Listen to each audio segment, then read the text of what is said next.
Welcome, my friends, to this episode where we will take a look at the PMP exam and break it down to better understand the lay of the land. It starts off like this. We have project management, which is a very wide topic. Project management can be broken down into two categories, largely, right? We have an agile approach to project management, and we have a predictive approach to project management. Okay, now, as you study for this exam, it is important that you master the concepts associated with agile and predictive. The reason for that is both of these will contribute to another flavor of project management known as hybrid. But in order to get good with hybrid, you need to understand agile and predictive fluidly. Let's jump into the world of agile first. Now, for agile, you need to understand this. When we say agile, you need to understand that agile is predominantly all about a mindset to the world around you. So think agile, think mindset first. This mindset will, at the end of the day, affect your behavior. So instead of just thinking agile, you will start being agile in your behavior. And ultimately, it will become a culture in your world. And that's why when I teach Agile to my students, I first of all begin with the Agile Manifesto at agilemanifesto.org. That's your starting point. You need to understand the 4 values and the 12 principles. The 4 values at a very high level focus you on human interaction as being super important first over processes and tools. Being focused on getting a working product as opposed to comprehensive documentation. We place more value on individuals and interactions. We place more value on working product. We place more value on customer collaboration over contract negotiation. We place more value on responding to change over following a plan. This philosophy drives everything else. And in the 12 principles, I won't go into all of them, but the number one principle is our highest priority is to satisfy the customer. So when we talk about agile, we are so hyper-focused on our customers' satisfaction. Everything that we do is propelled towards customer satisfaction through delivery of value. Okay, now for your exam, there are a number of things that you want to focus on as you read Agile, as you study Agile. I'm going to put some of these here. Number one, you got to understand, as I said, manifesto, the values and the principles. 4 values, 12 principles. Next thing I want you to really hammer down on is your understanding of Scrum. Scrum has a 3-5-3 configuration. Scrum is a framework. You need to understand that this is a framework, okay? A framework that is flexible and fluid for you to add things within certain limits, okay? I go more into that in the class, but at this level, you need to understand Agile is a mindset. The manifesto, values, and principles guide us to be agile in all that we do. Scrum as a framework helps us embody the principles and the mindset. and to practice those things through a framework. Now, in addition to Scrum, I need you to understand the concept of Kanban, because Kanban is another framework, if you will. And through this framework, we want to limit our WIP. We have a display, the Kanban board. You need to understand what the Kanban board is all about.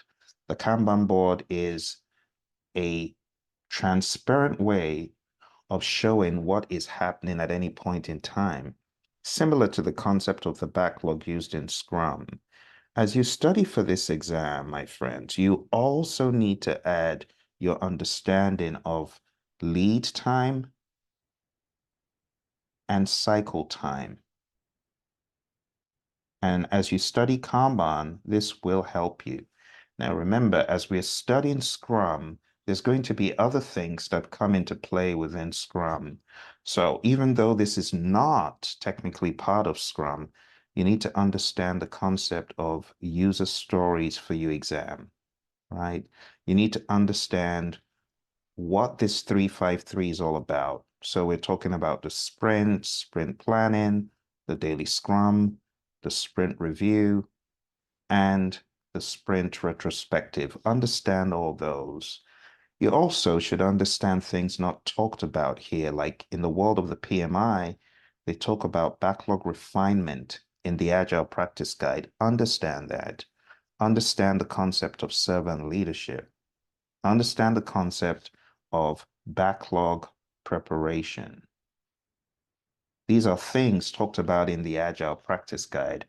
And for that reason, I am going to add to the list of things I want you to do here, the study of the Agile Practice Guide. So let's do that, the study of the Agile Practice Guide from the PMI. Okay. I also want you to add to this as you study Scrum. I want you to study the Scrum Guide. And you can get the Scrum Guide at the website scrumguides.org. Scrumguides.org. This will help you understand Scrum as presented by the co-creators of it. So Agile goes deep, okay? Now, when it comes to the concept of predictive, this could be tough if you don't have good tutelage about it. As you study predictive, the first thing you need to understand are the core definitions. And to be quite honest with you, these were very well covered in PMBOK 6. It gives you such a good base. Now, failing PMBOK 6, you can take a look at process groups, a practice guide, because you will not find PMBOK 6 anymore. It's no longer in print. And even if you're a member of the PMI, you will not find it to download. What you're going to find is the 7th edition, which has its place, right? The 7th edition is, of course, where you want to go to understand the 12 principles, okay, of project management. Understand the 12 principles in PMBOK 7. All right. Now, I have a book where I tackle predictive really deep, and this is called Project Management Essentials. I'm going to endeavor to put a link below. If you don't see it, please alert me, and I will put it there for you because predictive is a beast, and it's hard to navigate if you don't have expert help. So core definitions is key. Understanding the 12 principles at that high level comes next. After you've understood the concept of the definitions, project management is the application of knowledge, skills, tools, and techniques to project activities to obtain an outcome through the delivery of a product, service, or result known as a deliverable. So you got to get good with your PM 101. What is a program? What is a project? What is an operation? What is a portfolio? These are things that are going to help you. And then you get into understanding of project documents like a benefits management plan, a benefits register, the concept of a business case. These are things that are going to help you as you navigate this world of PMP prep. Okay.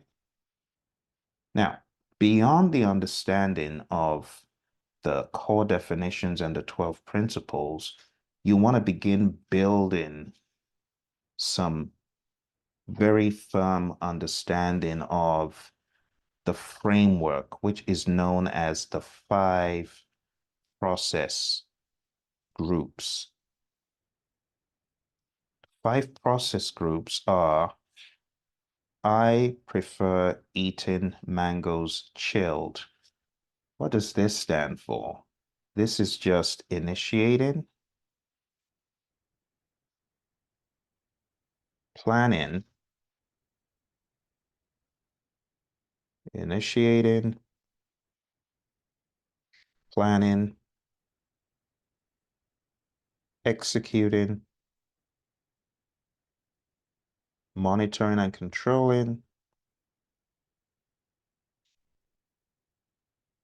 and lastly, closing. And this is the 5 process groups, which is in my mind, a legacy framework from the PMI, which was so brilliantly crafted and has stood the test of time over 3, probably even 4 decades going on now. And this has given people a very solid framework to build their understanding of project management. Let's go over it very quick. Initiating is all about authorization, right? You got to understand if your project is truly authorized and you want a project charter. That's your major output. Your project charter is like the marching orders, official marching orders from the project sponsor, right? Planning is all about taking this charter and breaking it down further into a solid project management plan. Some people refer to this casually as a project plan. The reason why the word management is so important is this is a plan for how to manage everything on the project, not just how to do the work, but how to actually manage scope and schedule, cost, quality, resources, communications, risk, procurement, and stakeholder. So when you really want to understand what is in the project management plan, there's a mnemonic that I have for people, and the mnemonic is I saw 6 chipmunks quietly roasting coffee, reading poetry stories. And this just stands for integration, scope, schedule, cost, quality, resources, communications, risk, procurement, and stakeholder. All of these need to be planned. How do we integrate? What is the scope? How do we flesh it out? What is the schedule? How do we manage it? How do we manage cost, quality, all that stuff? That is what we do in planning. But we'll come back to these areas of knowledge eventually. When it comes to executing, what you're doing here is carrying out the plan. You are carrying out the plan, the project management plan you're doing. And one of the things you're going to get out of here is, of course, your deliverable, which is a product, service, or result of some sort. Going over to monitoring and controlling, what we're doing here is check to make sure everything is going according to plan, and if not, act. This is your check-in and your acting. And as a result of check-in, you might need to do things differently. Act. There are times you need to get approval before you do things differently. You call that the change request process. The change request process is very straightforward. If someone asks you for a change, right? They ask you for a change. If they ask you verbally, you have to put it into a formal change request. And then that formal change request needs to be reviewed. And depending on the project, it should first be reviewed by you, the PM. You want to analyze it. You want to do an impact analysis. And then that impact analysis could go to a change control board for their own review. And the change board is a group of people that are put together to effectively manage change on the project, especially significant projects that require big decisions, financial and otherwise. Ultimately, the change control board will approve or reject or put it on hold or into some pending status. But ultimately, a decision will be made whether it's approve or reject. So it's either going to be approve or it's going to be reject. If it's approved, then you do it. If it's rejected, then of course you don't do it. But there's one step that is important, and that is to document. In other words, you update the change log. You update the change log, and if it is approved, then you execute it, right? And these things, as you can see, are all happening within the confines of monitoring and controlling. So each one of these areas, my friends, what makes the PMP exam rather interesting is you could dig deeper into all of these areas. Last but not least, we have closing, which is closing out either a phase or closing out the project as a whole. Whatever the case, you're going to close the project or the phase. Okay. You could also generate a final report from the closing. Now, with that said, this aspect that we talked about in planning, I saw six chipmunks quietly roasting coffee, reading poetry stories. This is actually another way of breaking down the areas on the exam, if you will, or project management in general. Now, we don't call them groups, we call them areas. We call them knowledge areas. So this last piece that I want to go into here, we're going to call these knowledge areas. So let's have the knowledge areas over here. And these are again part of the PMI's legacy classic. This is classic. I mean, it's like you got a vehicle from the 60s and 50s and 40s. This is like vintage stuff. Now, I'm not saying knowledge areas are from the 50s. Yeah, they kind of grew from the 60s, 70s, 80s, and they got to where we are today. In fact, if you wanted to argue, you could say from the early 1900s, there's been the likes of Henry L. Gantt and uh, Frederick Taylor and people like that responsible for scope and schedule coming to what it is today, and many other names we won't go into. But the summary is this. In knowledge areas, you have this breakdown. Here's another mnemonic. I saw six Cubans quietly rolling cigars, really puffing smoke. It's a mnemonic for visual, okay? I'm not saying go get nicotine. That's not what I'm saying. I'm just giving you alternatives. So you could use a chipmunks or you could use the Cuban mnemonic. A lot of my students, for some reason, they love the Cuban mnemonic because it's quite visual. Okay, so we have integration. What is integration? Integration is the weaving together of all the elements of the project into one cohesive whole. In integration, there are 7 things talked about. You develop the project charter. You develop a project management plan. You direct and manage the project work. You manage project knowledge. You monitor and control the project work. And you close.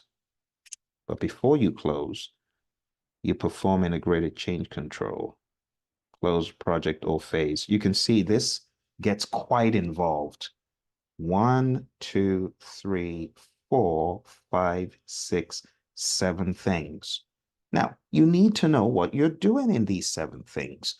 You can't jump into your exam with some nebulous idea of integration as weaving together and that suffices. No, you got to go deeper, okay? So my advice to you, get the essentials book, open it up, and one by one, take down every one of these processes. I'm going to put a link below so that you got a document that can help you make sense out of the seemingly difficult information, make sense out of what seems to be nonsense. But I guarantee you, this is not nonsense. This is stuff I've practiced in the real world. This is how a lot of Fortune 500s operate. The next area is scope. And scope is all about defining what needs to be done and managing just that. Now, if we break scope down, there are 6 things. You want to, first of all, plan scope management. You collect requirements. You define the scope. You create the WBS. Validate scope is where your customer approves whatever has been created, and you have control scope.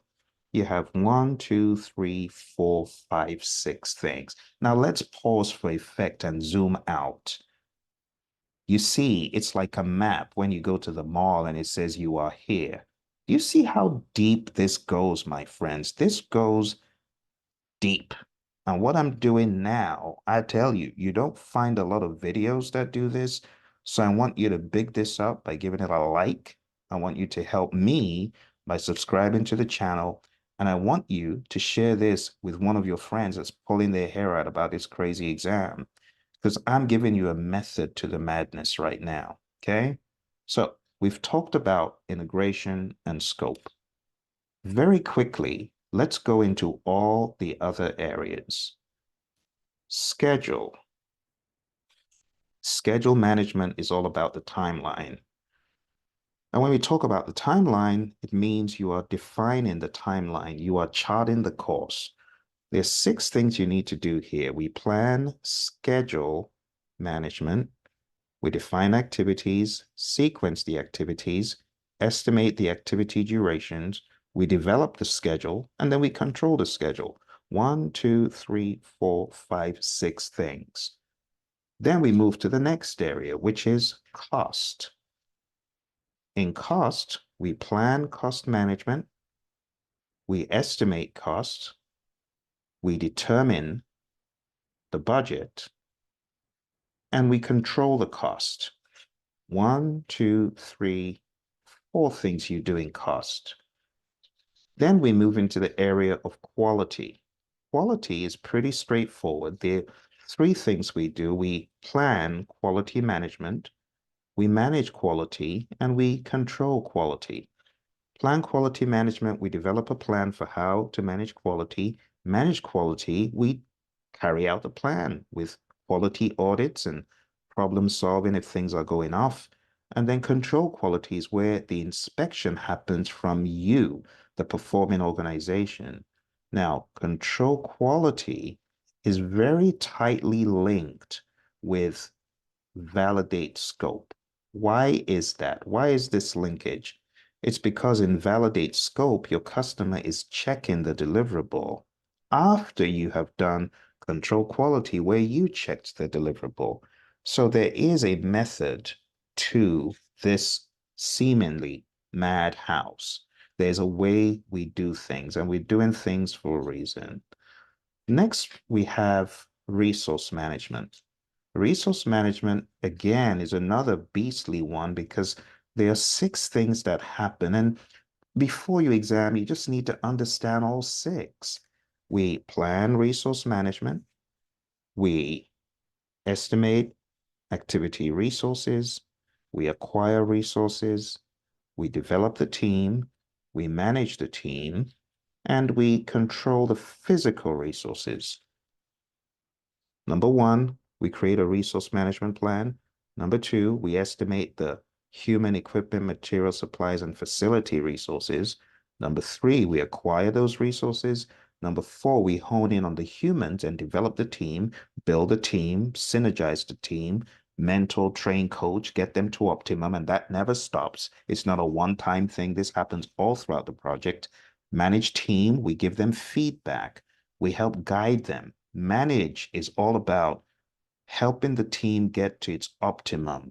The word manage can be a bit misleading because we also espouse leadership ideas here to big the team up, to inspire, to motivate, to encourage, to direct, to keep team structure in place and things like that. Now, control resources is really all about the physical resources, making sure that they were used as planned, they were available as planned, and things like that. Next one we have is communications. And in communications, it's very straightforward. We have three things. We plan communications management. What are we going to communicate? Why and when? That's the first thing. Number two, we manage communications. In other words, we communicate. This is where we do the communications. And number three, we have monitor. Very important to know it's monitor, not control. Monitor communications. And this is where we check to ensure communications are going according to plan. Now, when we dive into the world of communications a bit more, you need to understand how to think. If you are a project manager on a project and you have three people on the project, one, two, and three, you have how many channels between them? Obviously, it's three. But if you throw in a fourth person, how many channels do you now have? Well, you could count them, or you could use the formula. Number of channels equals to n times n minus 1 divided by 2. If you put in 4 times 4 minus 1 divided by 2, you have 4 times 3 divided by 2, right? 4 times 3 divided by 2, 12 divided by 2, and that's 6. So if you count them, you can see them. 1, 2, 3, 4, 5, and 6.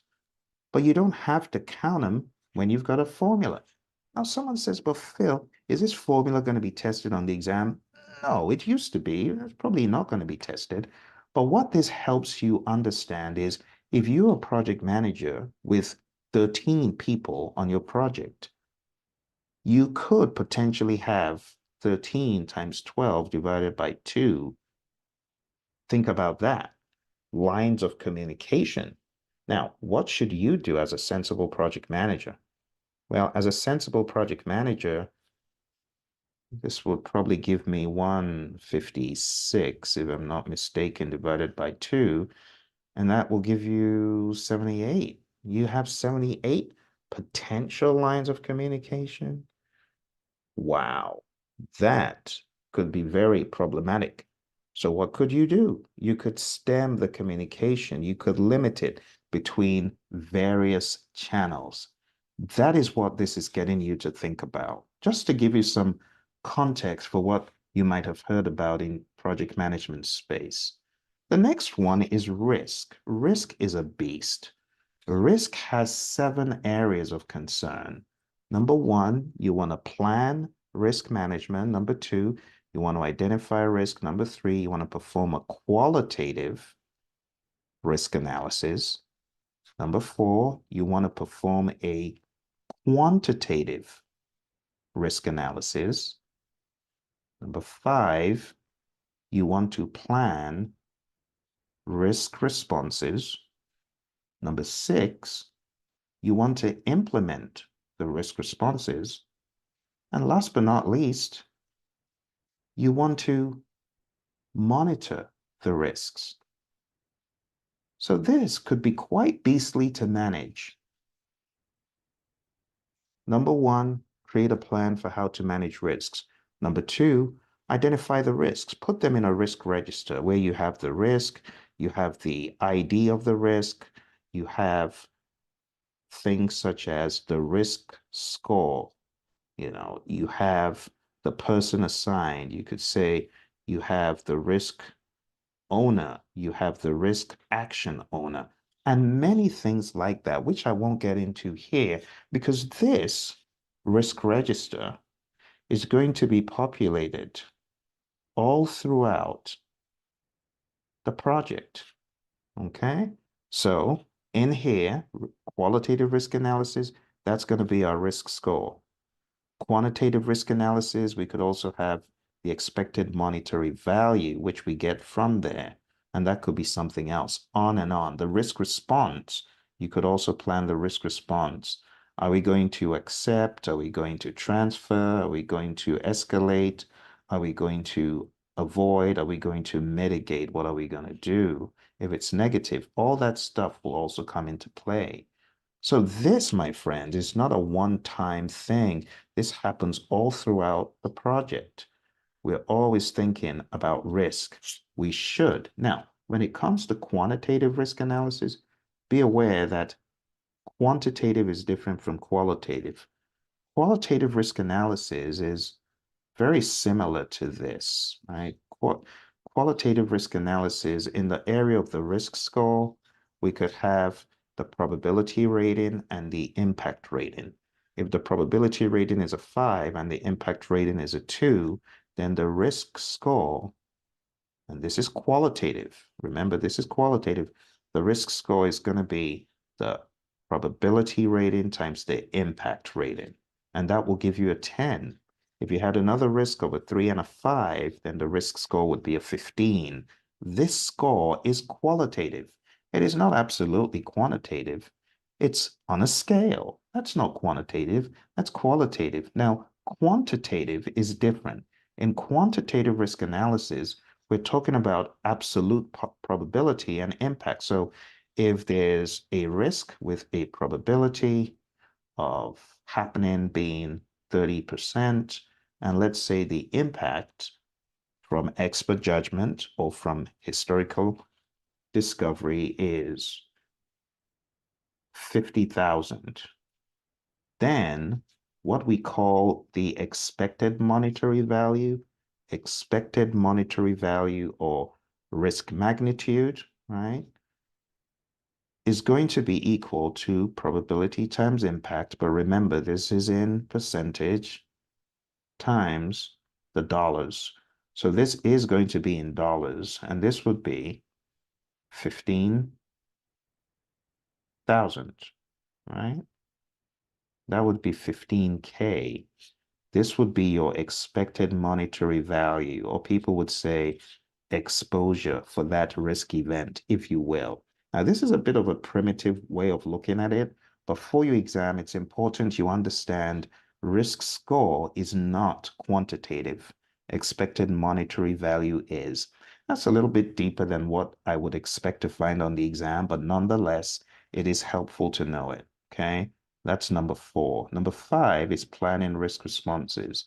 When you're planning risk responses, you have the option of positive risks being attacked or negative risks being attacked. And when I say attack, you got to go after these things, right? Especially if you got a big old positive risk and you're just leaving it on the table. That's dumb. Go after it.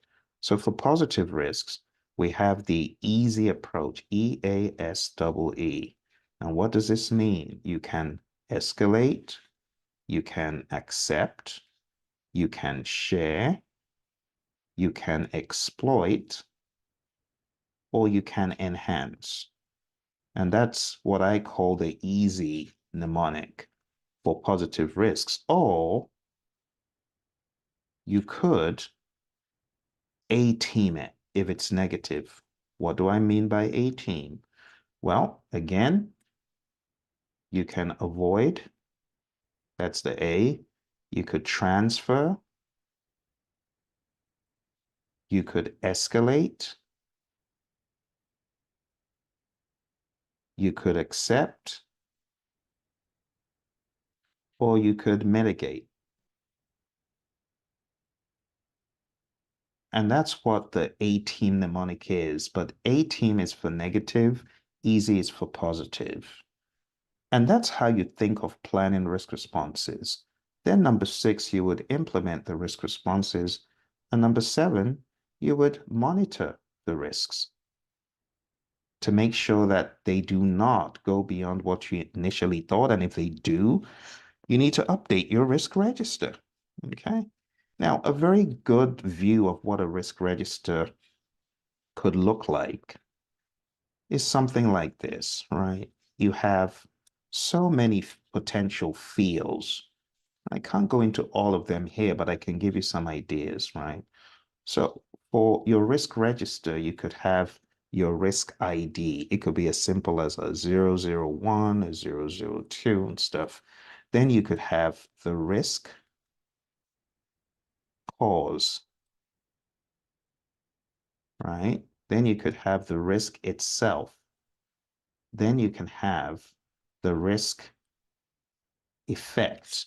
And these are things you want to discuss with the team. So when you have this kind of framework for risk, it just helps you do a thorough job. Let me give you a simple example. The risk is a fall on the job site. The cause is a wet floor. The risk effect described could be broken bones, injury, lawsuit, things like that, right? Things like that. And that's how you want to think when you are looking at your risk. Cause, risk, effect, not just the risk on its own, but it's the cause, the risk, and the effect. Okay, that's the general idea. Now, you get into the probability rating, the impact rating, and in my example, on a scale of, let's say, 1 to 5, right? You could say it's a 3 and a 4. And then you have the risk score, and that would be a 12. Okay. Then you go a step further, and you don't always have to, but you could have the concept of quantitative risk analysis. So you can see this is becoming very, very intense. And that's why on a lot of projects, people try to stay away from a risk register because they're scared of how big it looks. But this is good stuff on a predictive project, right? So we have the probability in percent, we have the impact in dollars, and then we have what we call the risk magnitude, which is the same as the EMV per risk. And then we could roll that up at the end, but you could have like a 0.4, which is a 40% probability. You could have 20 million impact, and the risk magnitude in this case would be 8 million EMV. Then the next thing you should think of is the risk owner. You could have actually done this earlier. You could have a risk owner to own the entire thing. You could have a risk action owner who carries out the legwork, depending on what you decide to do, right? So we could have a risk owner and a risk action owner. But in addition to this, you want to have your risk response. Your risk response is what we've already looked at. So you could have the response, okay? And risk response. And your risk response is going to be one of those things we looked at. It's going to be one of the avoid, transfer, mitigate, all that. So risk response. I know some of you in your firms use this and you call it other things, but it's going to be the A team. Avoid, transfer, escalate, accept, mitigate.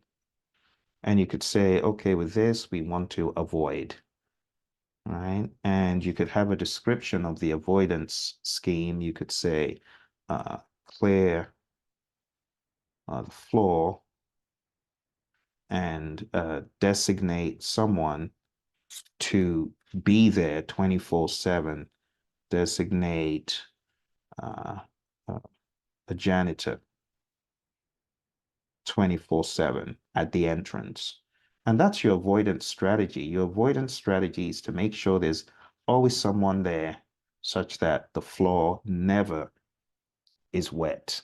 Now, you could say that's a mitigate, you could argue it, but assuming the person's doing a great job, that isn't avoidance. So you could have a risk response description, right? Risk response description. All right. And then lastly, you want to have a way of tracking. You want to have the status, right? And it could be open, it could be closed if that time window where the risk could happen has passed. So you want to have your status, and then you could have another field where just open comments. And you could have things like open commentaries from team members. You could have an update. You could have a lessons learned as far as that is concerned. There's so many things you could add to your risk register. But the summary, my friend, is you have a lot of fields to understand. So I'm hoping that going through risk with you is going to help you see it in a different light. All right. So remember where we are. You are here. We have come all the way from up here, going over every one of these, going over scope, schedule, cost, and so on. You kind of get the idea now. You see the 40,000 foot view. See quality over there, resource, right? Communication. And now we are on to risk, which we're finishing up here. Risk. And now we're going over, we'll just move up here now that we've got most of it done. We'll go over here and talk about the next one, which is procurement. And procurement is very straightforward. Now let's just make sure I finished that off. I think you get the idea that monitor risk, you're going to be monitoring your risk register and everything else risk related, and you update the risk register if you find anything risk related. So I think we're done with risk, okay? So we can conveniently go back over here to procurement. Three things: plan procurement management, conduct procurement, and control procurements. All right, so we have one, two, and three. Now, plan procurement management is, of course, planning if you need to make or buy something for the project. If you need to buy, that's when you have the possibility of a procurement, and that's when you move into conduct procurement, which is getting the proposals back and assessing the proposals and selecting a seller, awarding the contract. And control procurement is where you are ensuring that whatever contract was signed is carried out. It's here we have things discussed like the fixed price, cost reimbursable, time and material contracts. This is where we talk about negotiation tactics. This is where we talk about alternative dispute resolution, ADR. If there's a lawsuit, if there's a claim made, we could use mediation or arbitration, and we call that alternative dispute resolution. There's a lot of stuff that we could talk about. Now, if you are looking to take this test and you really want to journey with me and get more meat on the bone, because I can't tell you everything here. I mean, we've been going for quite a while here, right? So if you want to study with me, go on down to tinyurl.com.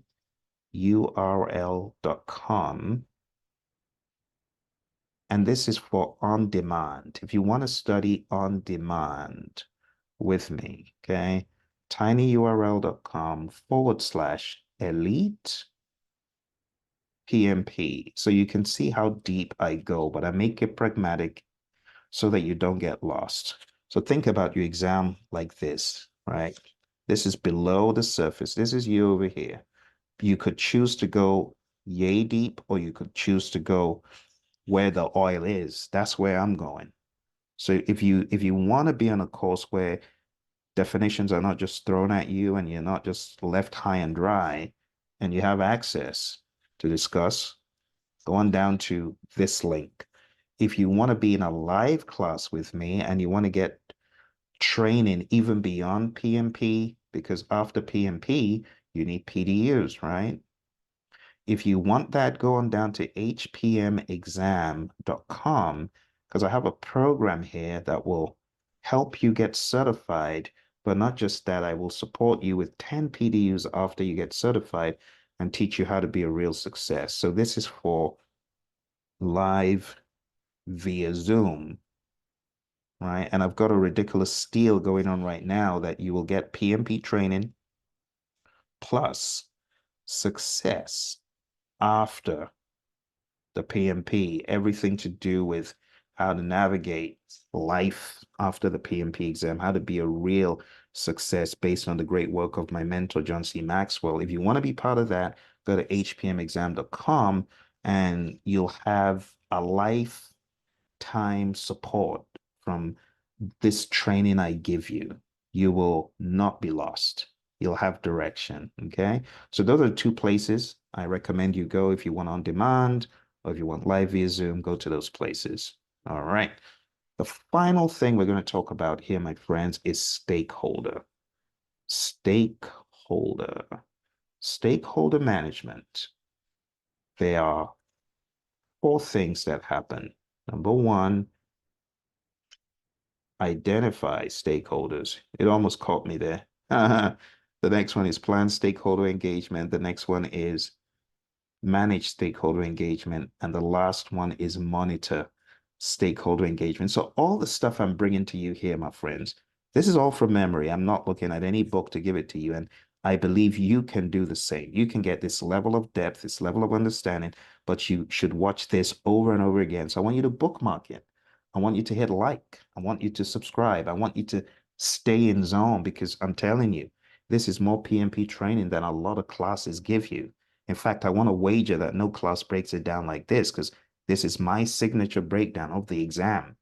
All right. So let's stay in sync. Let's stay in sync. So first thing here is identify your stakeholders that could be on the project, that are on the project. Number two, plan how to engage the stakeholders.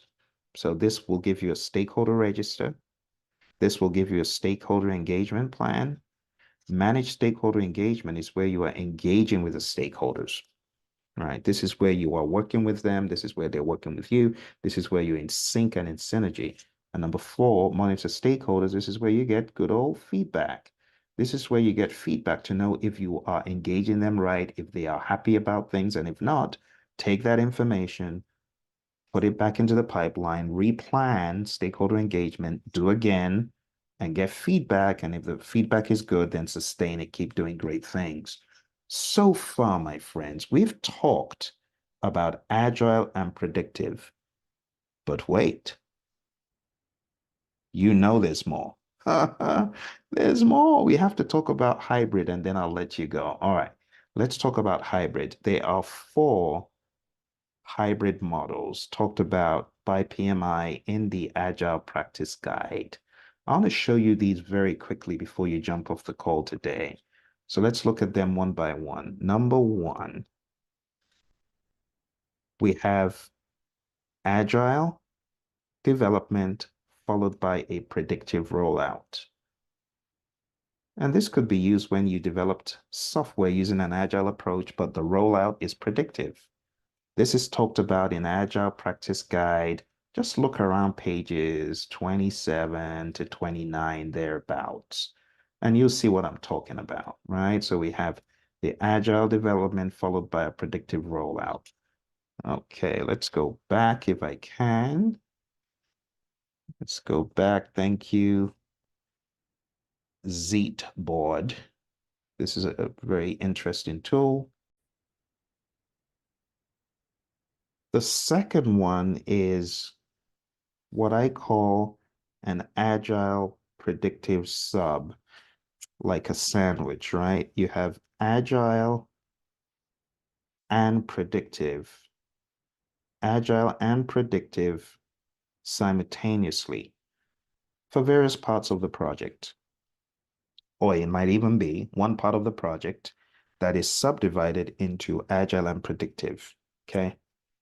That's number two. The third approach, when we talk about hybrid models, and hybrid models, by the way, a good way of ebbing people gradually into the world of agile.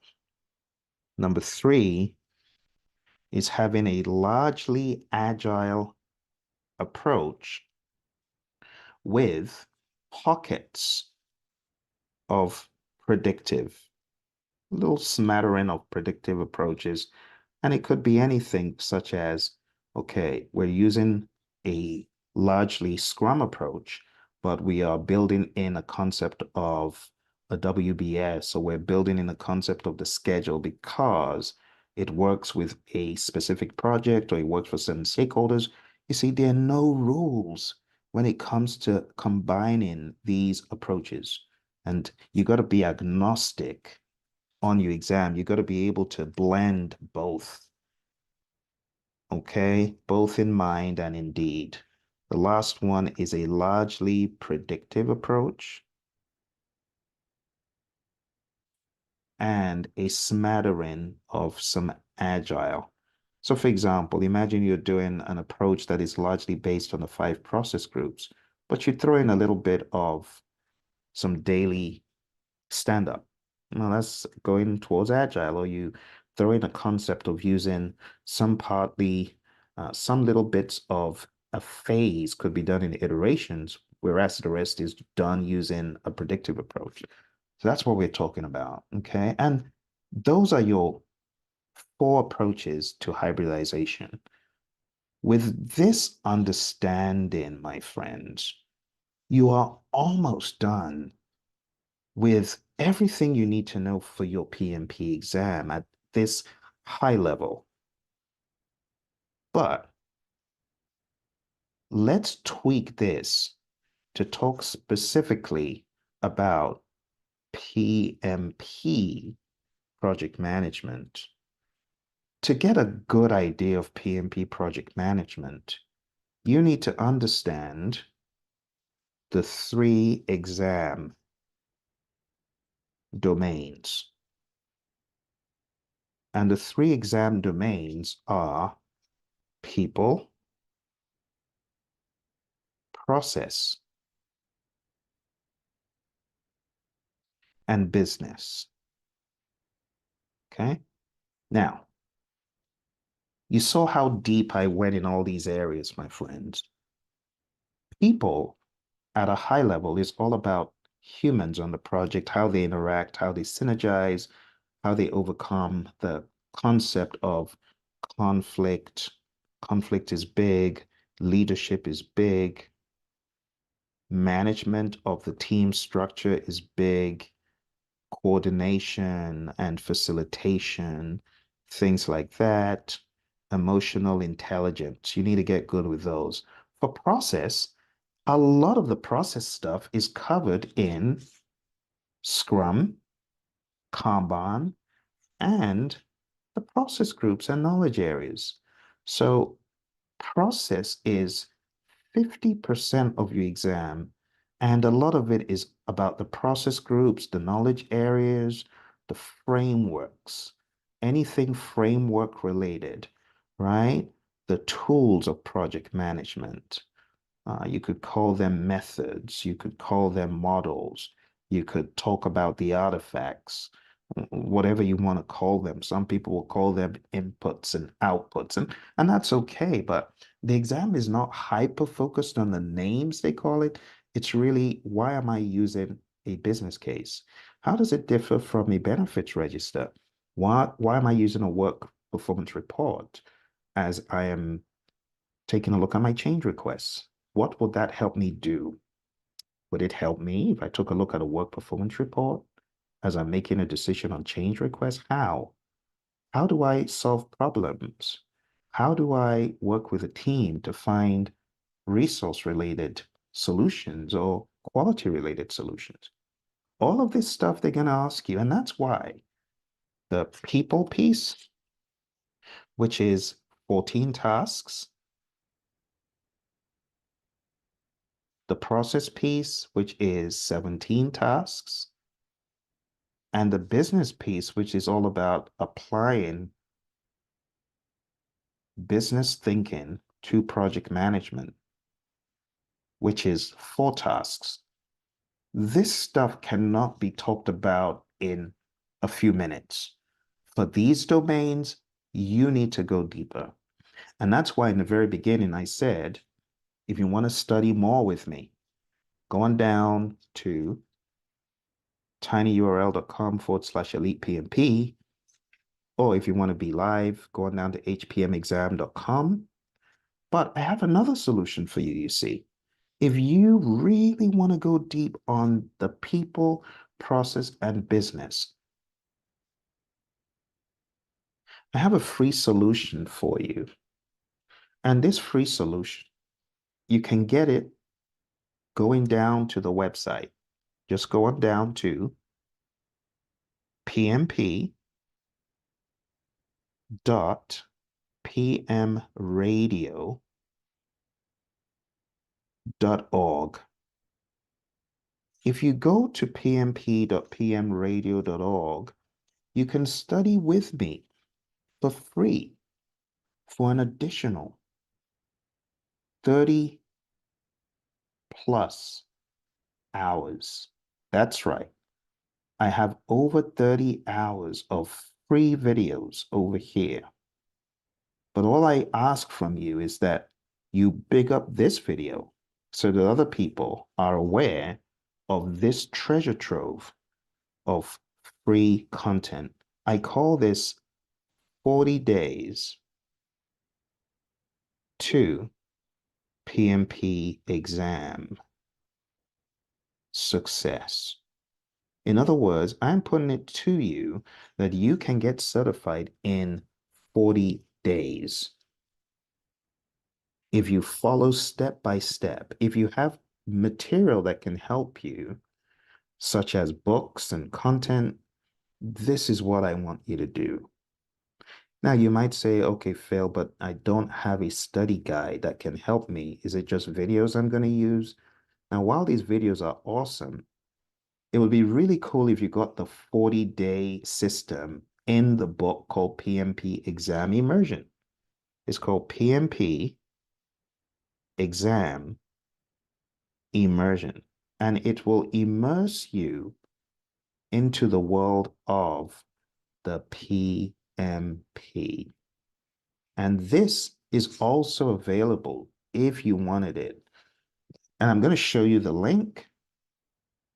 And if you go on down to this link, immersion.pmradio.org, you can get this book called PMP Exam Immersion. This book comes with a workbook and other information that will help you go through the PMP exam content step by step by step over 40 days.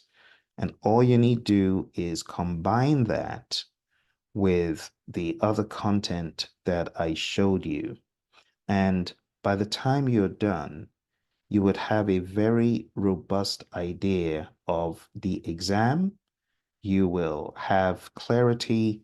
You will not feel like you're running all over the place. Because right now, I know a lot of folks feel that way. You feel, what am I doing? Where am I going?